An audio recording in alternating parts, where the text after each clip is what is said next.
السلام علیکم، دس is doctor Wasim. کیسے ہیں آپ سب؟ ٹھیک ہے، فٹ ہے. نئی ویڈیو کے ساتھ آپ کی خدمت میں حاضر ہوں. آج کی ویڈیو ڈائٹ اور ایکسرسائز سے متعلق نہیں ہے. کچھ ایسی غلطیاں ہیں جو ہم روزمرہ اپنی زندگی میں کرتے ہیں، لا علمی میں یا نادانی میں. کچھ باتیں ہم اپنے منہ سے ایسے نکال دیتے ہیں جو کہ صحیح نہیں ہے اور ان پہ ہمیں خیال کرنا چاہیے. جیسے ایک بات اکثر لوگ کہتے ہیں کہ جی میں اس قابل کہاں تھا اور میں تو اس قابل نہیں تھا جتنی مجھے عزت مل کے. نہیں، آپ کو جو عزت ملی اللہ جانتا ہے کہ آپ اس قابل تھے، ٹھیک ہے، کیونکہ وہ جسے چاہتا ہے عزت دیتا ہے، جسے چاہتا ہے ذلت دیتا ہے. تو اگر آپ کو اس نے عزت دے دی ہے تو آپ کو اس نے اس قابل سمجھا ہے. لیکن جب آپ کو کامیابی مل گئی تو اب آپ نے اپنی خوشیوں میں لوگوں کو شریک کرنا ہے، لوگوں کے لیے آسانیاں کرنی ہے. اگر آپ کی کامیابی میں آپ کو اللہ یاد رہا، اللہ کے بندے یاد رہے اور لوگوں کو آپ نفع دیتے رہے تو یہ کامیابی آپ کو مبارک ہو. تو بعض اوقات جب ہم یہ بات کرتے ہیں نا کہ ہم اس قابل نہیں تھے تو تھوڑا اس چیز سے بھی احتیاط کرنی چاہیے، کیونکہ اللہ ہمیں جب کامیاب کرتا ہے تو وہ جانتا ہے کہ ہم یہ کامیابی ڈیزرو کرتے ہیں کہ نہیں، لیکن وہ کامیابی کہیں آزمائش نہ بن جائے. تو اس لیے بس اللہ سے دعا کرنی چاہیے اور لوگوں کے سامنے، ٹھیک ہے عاجزی کے پوائنٹ آف ویو سے بندہ یہ کہہ رہا ہوتا ہے لیکن تھوڑی احتیاط کی جائے تو بہتر ہے.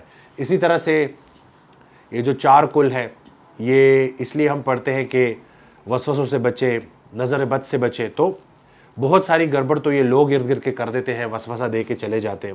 جیسے میری کمپنی ہے، اس میں اکثر ایک بندہ آ کے نا کسی دوسرے کی شکایت کرتا ہے تو شکایت کرتے ساتھ یہ کہتا ہے کہ ڈاکٹر وسیم آپ اس کو کچھ کہے گی نہیں. تو یہ جو کچھ کہے گی نہیں نا، یہ وسوسہ ہوتا ہے، کیونکہ اسے پتہ ہوتا ہے کہ میں تو کہوں گا. ٹھیک ہو گیا. تو اس لیے ہمیں احتیاط کرنی چاہیے. اور میں نے اپنی لائف سے جو کچھ چیزیں سیکھی ہیں تو میں چاہتا ہوں اس ویڈیو کے ذریعے آپ تک وہ پہنچاؤں.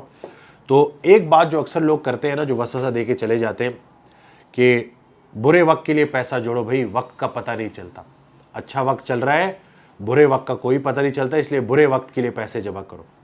تو جو برے وقت کا انتظار کر رہے ہیں اس پہ برا وقت ضرور آئے گا، جو اچھے وقت کا انتظار کر رہے ہیں اس پہ اچھا وقت ضرور آئے گا. آپ نے احتیاط کے ساتھ مال خرچ کرنا ہے. ایسے بھی نہیں کہ آپ اتنی سخاوت کر دو کہ آپ کو سخی ڈھونڈنا پڑے پھر. لیکن اب آپ جو مال جمع کر رہے ہو آپ اس کو ایسے کہہ سکتے ہو کہ گھر بنانا ہے یا کوئی ایسی.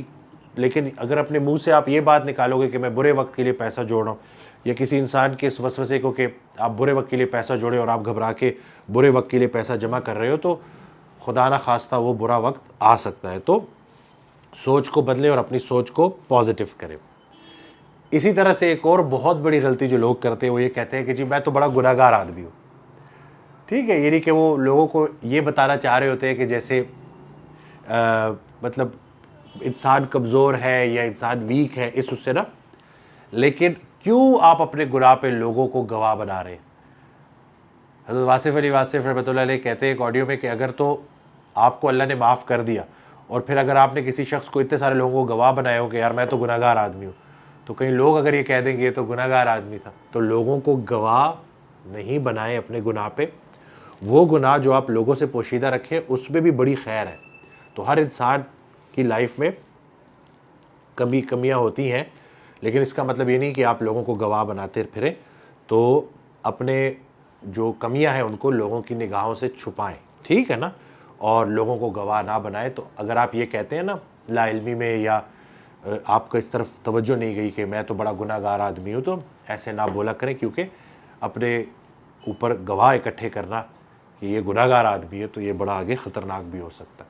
اچھا، ایک جو میں نے دیکھی ہے چیز نا کہ بہت سارے لوگ جو بزنس مین ہے تو وہ اکثر نا ان کی عادت ہوتی ہے کہ جی بڑی مشکل سے گزارا ہو رہا ہے. تو اور میں یہ بات جانتا ہوں کہ عموماً ایسے ہوتا ہے کہ آپ کے اکاؤنٹ میں اتنے پیسے ہیں جتنے میں آپ کا گزارا ہو رہا ہے، بلکہ اس سے زیادہ ہی ہوتے ہیں. لیکن اگر آپ کی یہ عادت ہے اور آپ سب کو یہ کہتے پھر رہے ہیں کہ بڑا مشکل سے گزارا ہوتا ہے، تو کہیں پھر مشکل آ ہی نہ جائے خدا نہ خواستہ. ٹھیک ہے، تو جو بھی اللہ نے دیا ہے اس پہ شکر کریں اور لوگوں کو یہ بتاتے نہ پھریں کہ کیونکہ لوگوں کے پاس ویسے ہی بڑی مشکلات ہیں، لوگوں کے پاس ویسے ہی بڑے غم ہیں. تو آپ کیوں جو ہے ایسی بات ان کو کریں کہ جس سے وہ ڈی موٹیویٹ ہو، یا آپ اپنا کوئی یعنی کہ جو شکر کا مقام تھا اس کو آپ گلے میں کنورٹ کر دیتے ہیں. کہ جیسے حالانکہ آپ کی امپلائیز کی تنخواہیں بھی نکل رہی ہیں، سارے معاملات چل رہے ہیں، اللہ تعالیٰ نے اس کووڈ میں بھی جو ہے نا دیکھیں کتنی سختی تھی، کتنا مشکل تھا، لیکن اللہ تعالیٰ نے اس چیز سے نکالا ہے. تو خدا را شکر کا کلمہ بولا کرے, شکر گزاری کیا کرے. اللہ تعالیٰ کا بڑا شکر ہے, وہ جس حال میں رکھے اس حال میں اس کا شکر ہے, کیونکہ وہ بادشاہ ہے اور اس کی تقسیم امیر اور غریب کی نہیں, قریب اور دور کی ہے. تو اگر آپ ایسی بات کرتے ہیں کہ مشکل سے, تو ایسا نہ بولا کریں اور بس شکر کا کلمہ بولا کریں. اسی طرح سے بہت سارے لوگ اللہ کو انشورنس بنایا ہوا انہوں نے کہ بس دنیاوی کام کرواتے رہتے ہیں اللہ سے, اور ڈھیر ساری خواہشات انہوں نے اکٹھی کی ہوئی ہوتی ہیں جو اللہ سے پوری کروا رہے ہوتے ہیں. تو حضرت واصف علی واصف رحمۃ اللہ علیہ اپنی ایک آڈیو میں کہتے ہیں کہ اگر تم اللہ سے وہ مانگ رہے ہو جو نہ ماننے والوں کو اللہ نے ویسے ہی دیا ہوا ہے, تو تم اللہ سے کیا مانگ رہے ہو پھر؟ اللہ سے اللہ کو مانگے, اور دنیاوی خواہشات کی تو کوئی حد نہیں ہے. تو آپ اللہ سے اللہ کی رضا مانگے, اللہ کا قرب مانگے, اور جب اللہ آپ کا ہو گیا تو سب کچھ آپ کا ہے. اور سب سے بڑی دولت کیا ہے؟ سکون قلب کی, کہ آپ کا دل سکون میں آ جائے گا. تو یہ جو دنیاوی خواہشات ہیں ان کو تھوڑا کنٹرول کریں. اور یہی بات میں ایک دفعہ پھر ریپیٹ کروں کہ نہ ماننے والوں کو بھی اللہ تعالیٰ رزق دے رہا ہے, بڑی بڑی گاڑیاں دے رہا ہے, بڑا بینک بیلنس ہے ان کا. تو ماننے والے اور نہ ماننے والے کی دعا میں یا مانگنے میں کوئی فرق تو ہونا چاہیے نا, کہ آپ مان کے بھی وہی چیزیں مانگ رہے ہو جو ویسے لوگوں کو مل گئی ہیں. تو ذرا احتیاط کیا کریں اور اللہ سے اللہ کو مانگیں. میں امید کرتا ہوں کہ یہ ویڈیو آپ کو اچھی لگی ہوگی, اور آپ اس ویڈیو کو شیئر بھی ضرور کریں گے لوگوں تک. آپ کمنٹ کر کے ہمیں بتا سکتے ہیں, اپنی رائے دے سکتے ہیں. کسی ٹاپک پہ اگر ویڈیو بنانی ہے تو آپ بتا سکتے ہیں. اسی طرح سے ہمارے چینل کو سبسکرائب کرنا نہ بھولیے گا.